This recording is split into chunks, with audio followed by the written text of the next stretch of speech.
सो hi guys, आदर्श है। कई बार ना यार हमारा जंग ना हमसे ही होता है, और उस जंग को जब हम लोग जीत लेते हैं ना तो फिर हमारे लिए कोई भी चीज़ें मुश्किल नहीं हो जाती। कई बार एग्जामिनेशंस, बहुत सारे एग्जामिनेशंस के लिए हम लोग तैयारी करते हैं, उस पर हम लोगों को सक्सेस नहीं मिलता है। कुछ लोग टूट जाते हैं, कुछ लोग बिखर जाते हैं और कुछ लोग निखर जाते हैं। तो आज मैं जिनकी स्टोरी लेके आया हूं आपके सामने, वो एग्जामिनेशंस के फेलियर से टूटी नहीं है बल्कि निखरी है। साथ ही साथ हम लोग स्ट्रैटेजी के ऊपर भी जानेंगे कि किस तरीके से आप लोगों को प्रिपरेशन करना चाहिए। फिर चाहे आप वो कंप्यूटर साइंस के स्टूडेंट हो, ईसी के हो, इलेक्ट्रिकल के हो, मैकेनिकल हो, डजेंट मैटर। तो उन सारी चीज़ों के बारे में आज हम लोग इस वीडियो में डिस्कस करेंगे। वीडियो को स्टार्ट करने से पहले मैं आप लोगों को, सारे ही बच्चों को एक इन्फॉर्मेशन देना चाहता हूं कि गीक्स फॉर गीक्स आप लोगों के लिए लेके आया है get all India CS mock 2, जो कि 15 और 16 ऑफ जनवरी को होने वाला है, और ये बिल्कुल फ्री ऑफ कॉस्ट होने वाला है। ये आप लोगों के लिए इंपॉर्टेंट इसलिए भी है यार, क्योंकि अगर आप, बहुत सारे लोग ऐसे हो सकते हैं जिनको अभी तक ये पता ही नहीं है कि किस तरीके से एग्जामिनेशंस ली जाती है, क्या इंटरफेस होता है हमारा।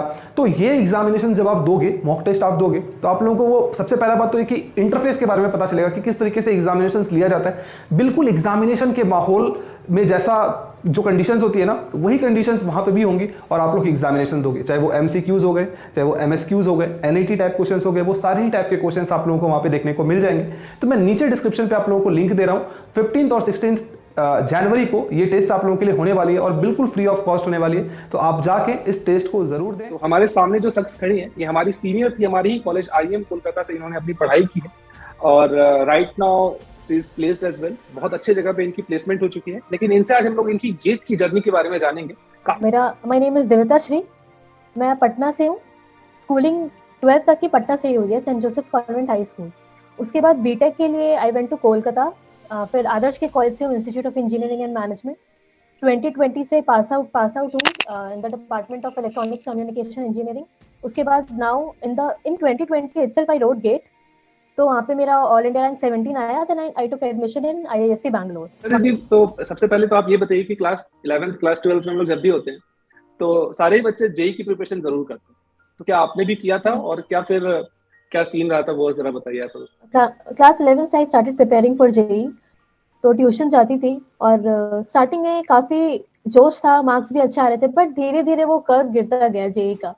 स्कूल के मार्क्स फिर भी अच्छे थे, in fact I scored very well in class 12 also, लेकिन preparing for class 12 examinations and preparing for JEE are completely two different things.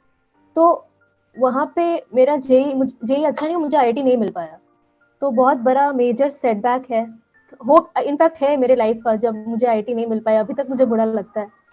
तो उसके बाद देन आई स्टार्ट फॉर वेबजी 2016 में। तो उसके बाद फिर देन वहाँ पे मेरा डिसेंट सा रैंक आ गया और मुझे आईएम मिला।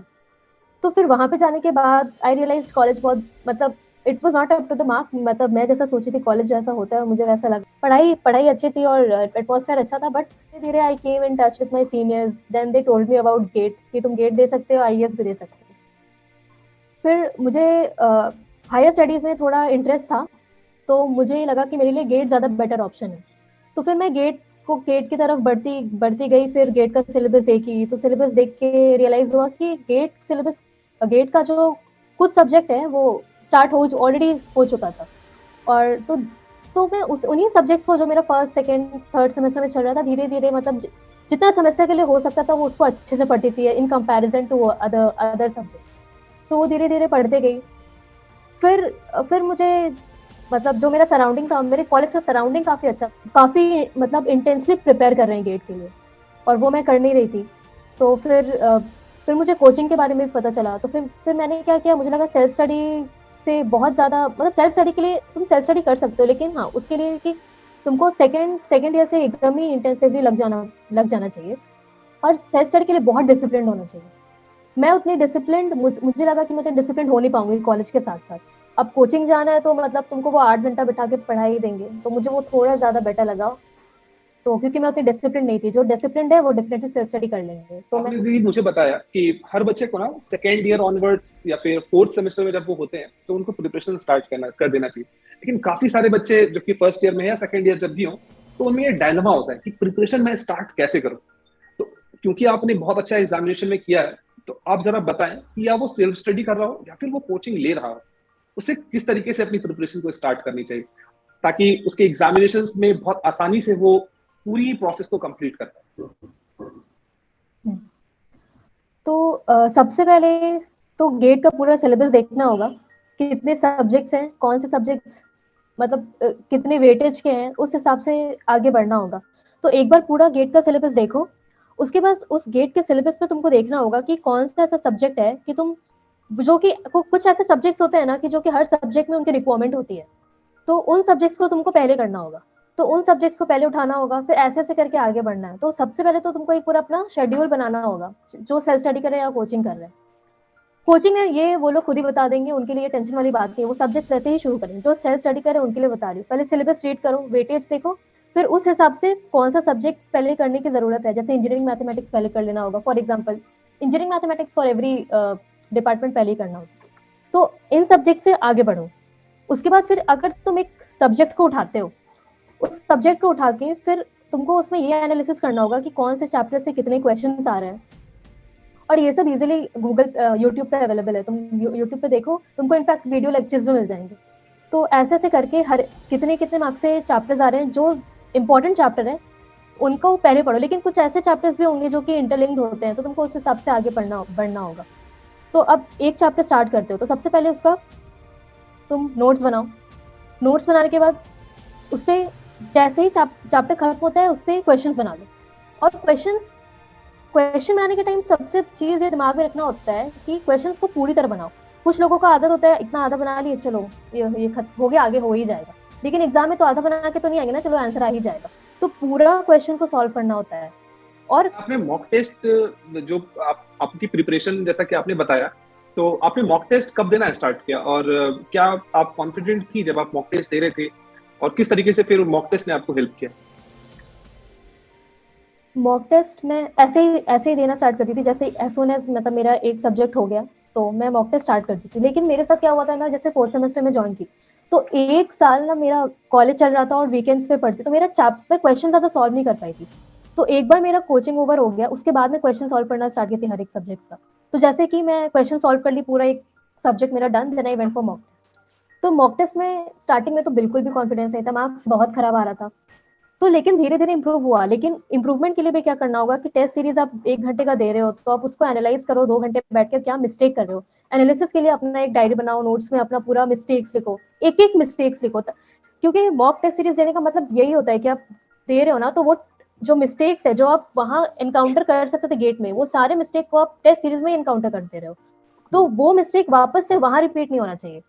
तो सारे मिस्टेक को लिखो, फिर वो चीज देखो अगले टेस्ट सीरीज में रिपीट हो रहा है कि नहीं। अगर रिपीट हो रहा है तो फिर बहुत गड़बड़ हो रहा है, मतलब तुम्हारा एनालिसिस ठीक से काम नहीं कर रहा है, उसको और अच्छे से एनालाइज करने का जरूरत है।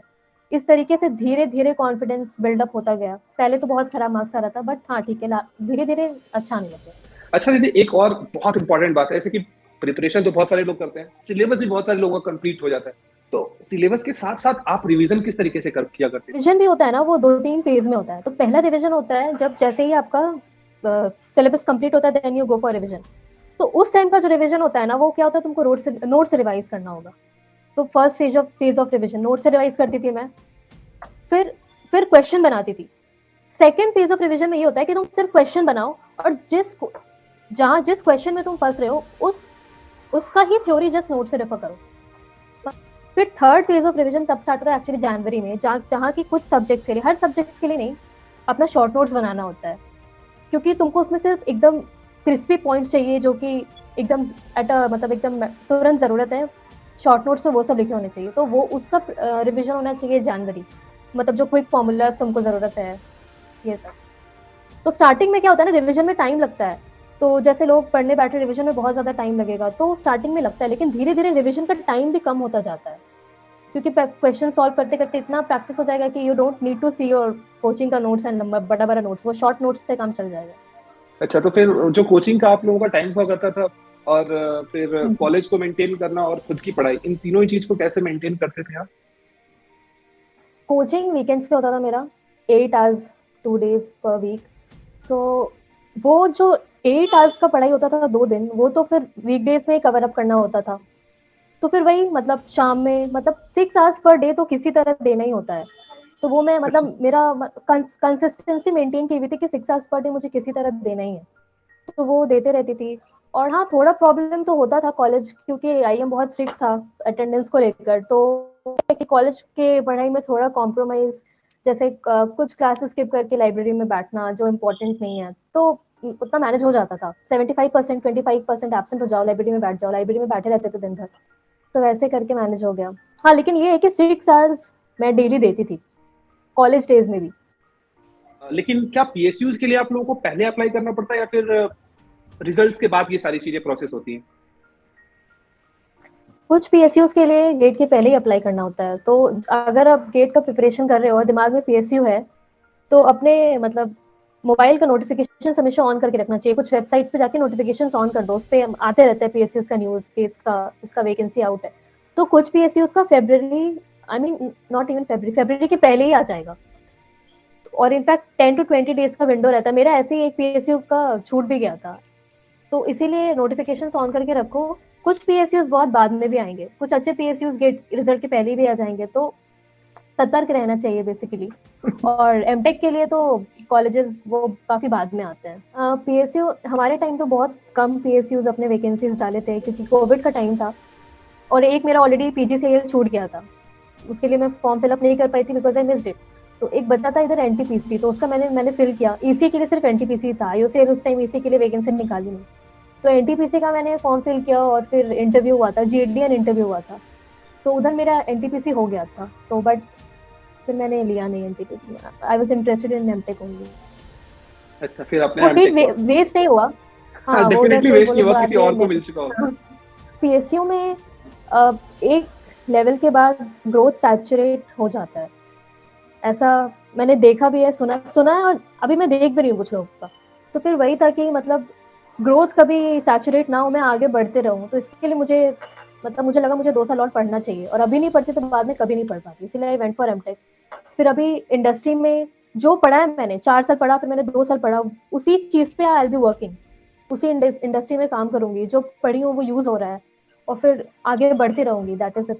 पीएसयू में वो सैचुरेट हो जाता।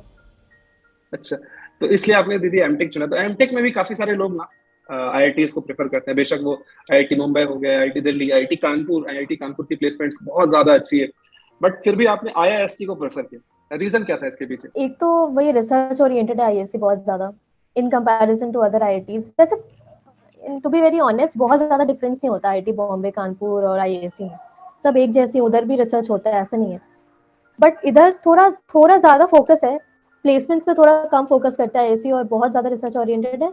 और एक और चीज जो मेरे दिमाग में था कि उधर एक टीएशिप होता है, जहाँ आपको बीटेक के स्टूडेंट्स को असिस्ट करना होता है, वो चीज आईआईएससी में नहीं होता है। तो जितना भी टाइम है you have to devote it to yourself, इसीलिए टाइम सेव होता है आईआईएससी में ज्यादा। और जो एक्सपेक्टेशन थी, क्या are you happy with the placement जो आपका हुआ, और किस कंपनी में आपका हुआ, आप जरा बताएं हमारे जूनियर्स को। हाँ, I am happy with my placement, और मेरा प्लेसमेंट हुआ है टेक्सास इंस्ट्रूमेंट्स में, और डिजिटल प्रोफाइल पे हुआ है, सो आई एम सेटिस्फाइड। प्लेसमेंट्स सबका ही हो जाता है, ऐसा कुछ एमटेक में टेंशन लेने का नहीं होता। हाँ, स्टार्टिंग में सबको होता है, पता नहीं होगा कि नहीं होगा, कौन से कंपनी में होगा, बट अल्टीमेटली सबका हो जाता है। और होने के बाद ये भी पता चलता है कि ऑलमोस्ट सारी कंपनी आर सिमिलर ओनली, थोड़ा ऊपर नीचे होता है, तो कहीं भी हो जाए so it's okay. College placement के लिए तो हमेशा ही जाना चाहिए, कॉलेज प्लेसमेंट को कभी छोड़ना ही नहीं चाहिए। कॉलेज प्लेसमेंट हो जाता है तो इंसान ऐसे ही मतलब कॉन्फिडेंस रहता है, चलो आई एम प्लेस्ड, तो गेट के लिए और अच्छे से प्रिपरेशन हो पाता है। वो टाइम मेरे साथ यही हुआ था, एक बार प्लेसमेंट हो गया, चलो यस आई एम सेटिस्फाइड। तो कॉलेज प्लेसमेंट कभी छोड़ना नहीं चाहिए, जो भी मिले 2 3 4 ले लेना चाहिए। और आप बहुत अच्छा कर सकते हैं। And if you are preparing for GATE examination, तो ऐसा नहीं होना चाहिए कि सिर्फ और सिर्फ पीएसयूज ही आपके दिमाग में हो, you can opt for MTech as well. बहुत अच्छा अपॉर्चुनिटी होता है एमटेक में भी, और ये बहुत बड़ी अफवाह है कि एमटेक करने के बाद प्लेसमेंट्स नहीं होती हैं। राइट नाउ आपके सामने जो बैठी है, इनकी भी प्लेसमेंट 25 लाख प्लस की पैकेज लगी है। ऑल दो ये कोर जॉब में गई है, इसलिए अगर ये शायद अभी किसी सॉफ्टवेयर कंपनी में अगर ये ट्राई कर रही होती तो बेशक इनका भी 40 या 40 या 45 लाख के अप्रोक्सीमेटली इनकी भी प्लेसमेंट होती बेशक। तो वो भी एक चांसेस रहता है ना। तो होपफुली आप लोगों को ये जो हम लोगों ने डिस्कशन किया है, हालांकि क्योंकि सिचुएशन बहुत ज्यादा एडवर्स है, तो मैंने कोशिश की कि इस डिस्कशन को मैं बहुत ज्यादा छोटा से छोटा रख पाऊँ, क्योंकि इनके परिवार में भी थोड़ी सी प्रॉब्लम है कोविड को लेकर। दैट्स वाई आगे होपफुली कि आप लोगों के सामने मैं इनके और भी डिस्कशंस लेके आऊंगा, प्रिपरेशन स्ट्रेटेजी भी लेके आने की कोशिश करूंगा मैं, है ना। और थैंक यू दीदी, आप हमारे साथ आए और कुछ हम लोगों ने बातें शेयर की है। और take care of your family, take care of yourself, and best of luck for your future. Okay, bye, thank you.